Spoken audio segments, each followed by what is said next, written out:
So, Prakash, we always, as GI professionals, look for red flags. We teach our students that anybody who has a weight loss, anybody who has a black colored stool, anybody who has profound loss of appetite, or a family history of gastric cancer must have an early endoscopy. That's the only way of diagnosing this early.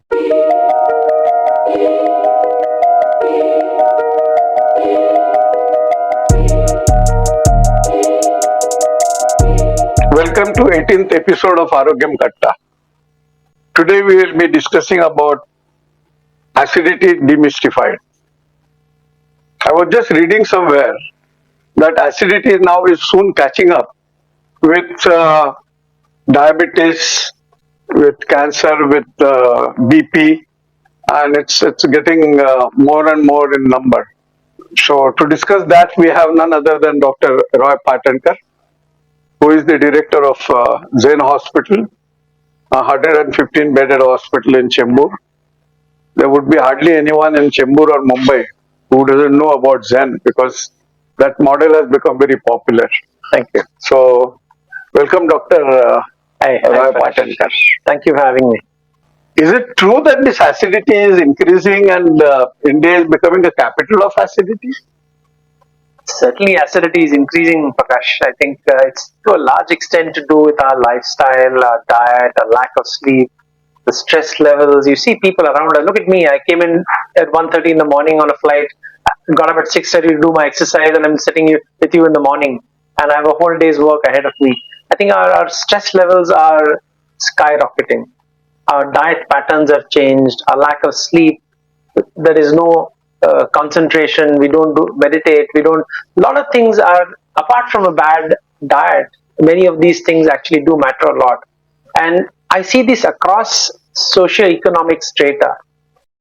It's got nothing to do with education or money. Right from the lowest, poorest person to the least educated to the most wealthy industrialists, I see them all. And we see a large number of people complaining of acidity today. Mm-hmm. What is acidity? I mean, we only hear the word acidity. Right. So, what does it actually, physiologically, what does it mean? So acid is normal. Everybody has acid in their stomach. You know, the stomach pH is normally below 4. And that is physiologic. It is the body's defense mechanism. Because when food you ingest or eat, if it contains a pathogen, a bacteria, a fungus, a virus, the acidity is meant to break it and kill it. As you go beyond into the small intestine, then the pH becomes alkaline. Mm-hmm. So having acid in your stomach is normal. Okay. Like in most things in life, anything in excess is bad. Be it acid, be it alcohol, be it smoking, what have you. So when acidity is sort of a loose term, I use when people come to me saying I have acidity, I tend to ask them, give me more specific. And some people it can mean bloating, it can mean pain, it can mean nausea, it can mean heartburn, it can mean vomiting. So acidity is sort of a loosely used term to encompass all these GI symptoms. Now you said acidity is common across the strata and it's most common disease nowadays. What could be suppose I ask you, what are the top 3 reasons for acidity? 1, 2, 3 are lifestyle. There's no question. There's no 1, 2, 3. Add to that, it is smoking, alcohol, lack of sleep. There are infections called H. pylori which contribute to acidity, but we'll talk about that a little bit later. But to me, lifestyle remains the single most important. There's no doubt. What do you mean by lifestyle? I mean, I have to get up early morning, do exercise, do pranayam, do yoga. Now that may not be possible for everybody. So what is it, in simple language, what is doable in lifestyle? Doable. So my grandmother would tell me, in Marathi, she would say, Sadi Rahani Uchcha Vichar. Uh-huh. Impossible. Today's day and age, the kind of stresses and strains we go to, I doubt many people in this city sleep for more than 7 hours. Mm-hmm. We have very little time for ourselves. We have a 7:12 local to catch, a 9 o'clock hospital or office punch in to do. We have meetings lined up. We have travel outside the city. You know, we come home to stresses and strains. To me, that remains the single most important cause of acidity, quote unquote. Quote unquote. Apart from that, it is irregular eating standards. We eat at odd times. We eat all the wrong things. If you remember the traditional way of the Indian thali, whichever state were you in, the left side would have the salads and the right would have the subsidies. Today it is at lunchtime a quick sandwich or a burger or a subway or a wrap. This is the kind of in between to keep yourself going. You consume 4 to 6 to 8 cups of coffee a day. The Starbucks and the third waves have taken over from the conventional chai walas. So it's been a paradigm shift in the way we live our life. We are more going towards the Western civilization and the kind of lifestyle that they lead. But tell me, when we talk Western civilization, does waste also have the equal amount of acidity issues? Sure, they do. I think it remains a major problem all across the world. Okay. And you will find that as you age, these troubles hit you more. Say 20 to 35, probably your body is able to handle the stresses and strains much better. But as you start going into middle age, we are often even youngsters who have severe acidity, can't work because of that, need to take antacids, take medicines. But it is an increasing problem. There's no doubt. Is antacid a proper solution? Because many people I see go on the counter, OTC, Gelucel or some other. I know a couple of people who chew 10 or 12 antacids a day and 2 or 3 shots of Eno. Now, is it the solution or there is any other solution besides this OTC products? So, like I said earlier, Prakash, anything in excess is bad. I think the over-the-counter antacids basically contain either aluminum hydroxide or magnesium hydroxide with some calcium carbonate. They're neutralizing the pH of the stomach to make it alkaline. So definitely a good idea. You go for a Saturday night party or you don't sleep at night, take a couple of tablets of whichever antacid without taking brand names. That is fine. But if it persists beyond that, I think excess amounts of these antacids can harm your kidneys. There is no doubt. Excess amount, like you said, I know I have patients who had 12, 16 tablets of antacid a day, be it Gelucil, be it whatever, it doesn't matter. The content is the same. And this can actually harm your kidneys in large content because they are metal. So if you need to take more than 2 or 3 tablets of antacids for more than 2 or 3 days, I think about your problem and see a local specialist. That's very important. Okay. What is the remedy for acidity? There is any long-term remedy besides the lifestyle change? But now whatever damage that has happened, is it reversible or it is irreversible? So there is a gamut, a whole spectrum of symptoms. In the simplest thing, you get a swelling of the lining of the stomach that we call gastritis, meaning inflammation of the lining of the stomach. And that causes this burning, that irritation, a little bit of pain, nausea. So in the early, we give patients drugs that suppress your acidity. Mm-hmm. And there are 2 or 3 classes of drugs. The one you already mentioned are antacids. We simply neutralize the pH. The older group of drugs are the H2 blockers like ranitidine, famotidine, which have been here in the 70s. Then we had a class of drug called the proton pump blockers. Acid is produced in the stomach by something called hydrogen potassium ATPase pump. And these drugs like omeprazole, lansoprazole, pantoprazole, esomeprazole block that pump. So what it's doing is basically suppressing the body's production of acid. Correct, that's what I was. We now have a newer class of drugs called the PCABs, which are safer than PPI. So I have had people who pop a omeprazole or a Omaze or a Pantacid for years together. We now know that long-term consumption of these PPI drugs, as we call them, is again harmful for the kidney, the lung, and the bone. Elderly people can get fractures of femur. It's well documented. You may get cardiac arrhythmias because these drugs, although apart from blocking the production of acid, will also block the absorption of iron and some trace elements. Okay. So they can cause cardiac arrhythmias in people who have cardiac disease. So you need to be a little bit careful. I'm not talking 2 months, 6 months, 1 year, but I have people who pop these tablets for years together, and that is potentially risky. So this is the whole gamut of treatment that we have. But we are always concerned when people say they have long-term acidity because it shouldn't be there. If you're looking at your lifestyle and taking appropriate medication, you should be able to get rid of your acidity. If not, then investigate yourself to find out the cause of the acidity. Okay. Now, does it mean that when you take the tablets like OTC tablets, It is actually harming our body by not producing acid so that whatever food digestion or something. Like I said, acid in the stomach is normal. And it has We to be want there, I it's the think. body's defense mechanism. By suppressing acid continuously for years together, you are harming yourself. Correct. You get a condition called achlorhydria. Basically, no hydrochloric acid in the stomach, achlorhydria. And that is bad. It not only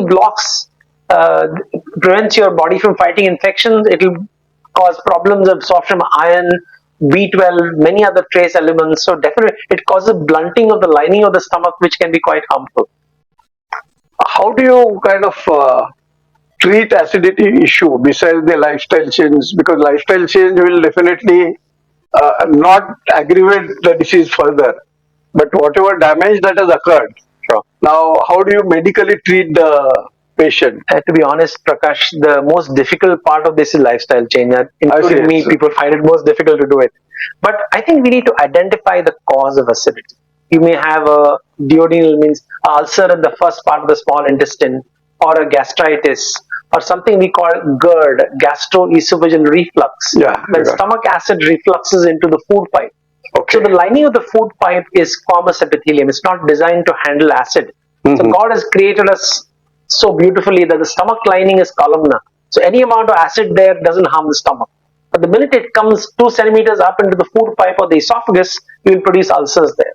So if your acidity is not getting controlled by the routine things, I recommend that you should have an endoscopy done, which is basically inserting a thin flexible tube through the mouth under local anesthesia into the stomach. We actually visualize the lining of the food pipe, the stomach, and the first part of the small intestine to identify the cause of acidity. I see. With change of lifestyle, as I said, or maybe does acidity have an impact on cancer? So that's often asked by many patients to us, is there a link between acidity and cancer? So there are two ways of answering this. The first is patients with stomach cancer can present with acidity-like symptoms because, as I discussed, it's a whole spectrum from pain to burning to nausea to liquid coming in the mouth. So stomach cancer can present exactly with this so-called dyspeptic symptom. Another Indian typical word is mala gas jhala hai. Okay. So this gas can actually be one of the, I'm not saying 2 days of gas, but somebody has long-standing GI issues, definitely it can be one of the symptoms of a stomach cancer.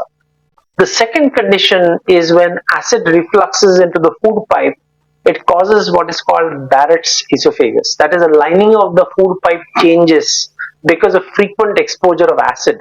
And this condition is strongly pre-malignant. If you generally look at the WHO data, as a country moves from poverty to affluence, the incidence of ulcers decreases and the incidence of esophageal cancer increases. This is WHO data, and the same thing we are seeing in Tata Memorial in Mumbai.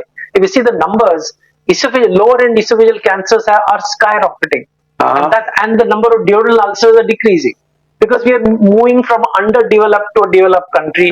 So these are the what happened in the West in the 70s and 80s, and exactly the same thing happening in India and China. Do you think there should be a national policy because being developing country is definitely necessary for the country? Sure. So don't you think that we should form a national policy as to how to prevent either by public education or by intervention or right from school teachers, school boys to teach that this is what could happen? Because unless there is a national policy, nobody would take things seriously. So I think this naturally is lower in the list of priorities of the government. The incidence of stomach cancer, although it's increasing significantly, is nowhere close to liver cancer or colon cancer in our country. So the only country that I'm aware of which has a screening policy is Japan. Because for some reason, Japanese are highly susceptible to stomach cancer. So every adult above the age of 40 in Japan has an endoscopy done every 3 years because the incidence is so high. But I think really in school, colleges, we need to look at lifestyle, meditation, yoga. These, the age-old traditional Indian things do actually have value. It takes some gray hair or no hair in some case to realize this. But it's actually important. Does acidity impact on sugar levels or cholesterol? Actually, no. Acidity won't affect your sugar because the only thing is the same things that cause acidity cause high sugar and cholesterol. And this is the metabolic syndrome or the syndrome X as we call it. If you look at me, I've got a paunch. This is typical syndrome X, and that's responsible for a lot of metabolic disorders, in which hypercholesterolemia, diabetes, hypertension, heart disease are all important parts. And the last segment of this is acidity. Now we are coming to the end of our this thing. Do you have anything to say on your own about the acidity which we would have missed during our conversation? So, Prakash, we always, as GI professionals, look for red flags. We teach our students that anybody who has a weight loss, anybody who has a black colored stool, anybody who has profound loss of appetite, or a family history of gastric cancer must have an early endoscopy. That's the only way of diagnosing this early. Listen. The second thing is, there was a Nobel Prize given for a guy called Barry Marshall, who was an Australian physician who diagnosed that a bacteria causes ulcer. So when we were medical students and residents, we were told hurry, curry, and worry are the causes of ulcers. Suddenly, this new concept has come that a bacteria, that is Helicobacter pylori, causes ulcer disease. So it's not only lifestyle, not only acidity medicines, but also giving antibiotics. So if you have a long-standing ulcer, a blood test or an endoscopy with a biopsy confirms that you have H. pylori, and is simply taking 2 weeks of a combination therapy with antibiotics, and the ulcer will heal.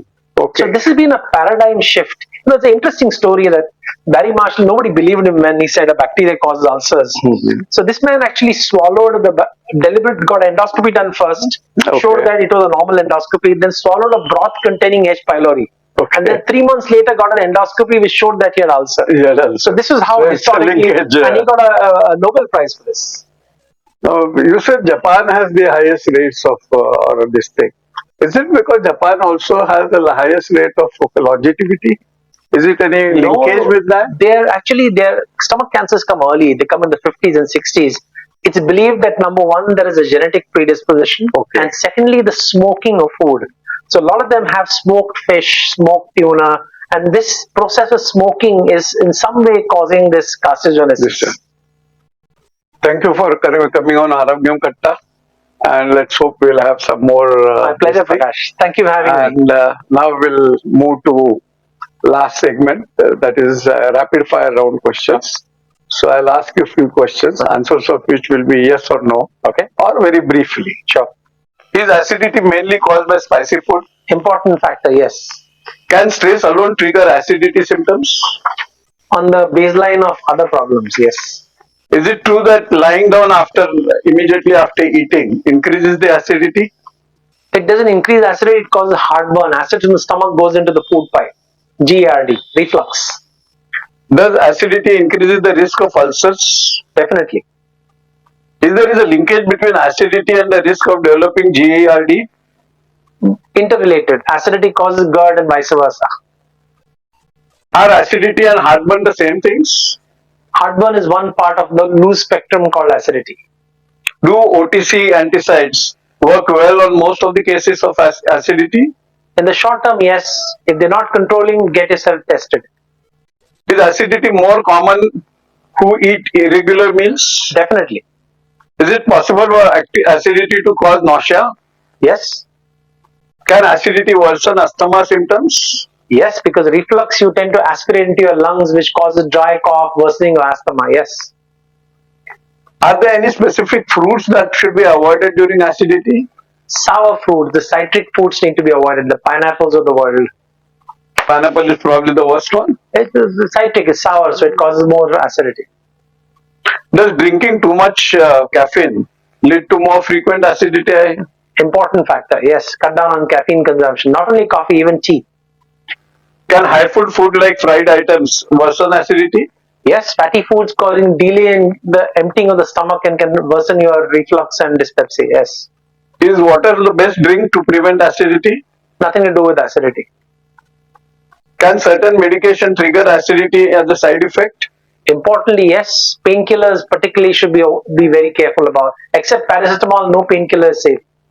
Okay, but because now many people are on blood thinner, so does it cause of acidity? So among blood thinners, the aspirin can cause acidity.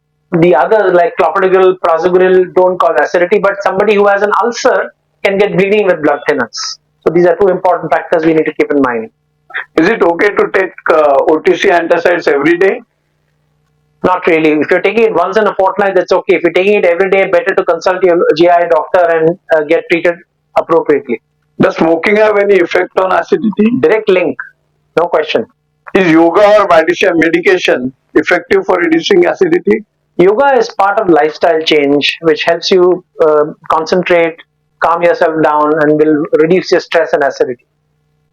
Can chronic acidity lead to weight loss if untreated? There are some people who get scared of eating because they get pain every time they eat, and that can cause weight loss. But in such anybody who has weight loss with acidity must have an endoscopy and must see a GI physician. No question. Thank you very much for the last question. Thank you very let's much. hope We are all free from acidity. So let's hope we are all free of acidity in future. Thank you very much. I wish you that you change your lifestyle so that we need you for years, ages together. Thank you. Thank you. Pleasure being with you. Wishes. My pleasure. Thank you. अगर आपको ये video पसंद आया हो तो channel को subscribe करें और लाइक करना ना भूलें। अगर आप किसी विषय पर और जानकारी चाहते हैं तो कमेंट में लिखें ताकि हम आपकी पसंद की वीडियो बना सकें।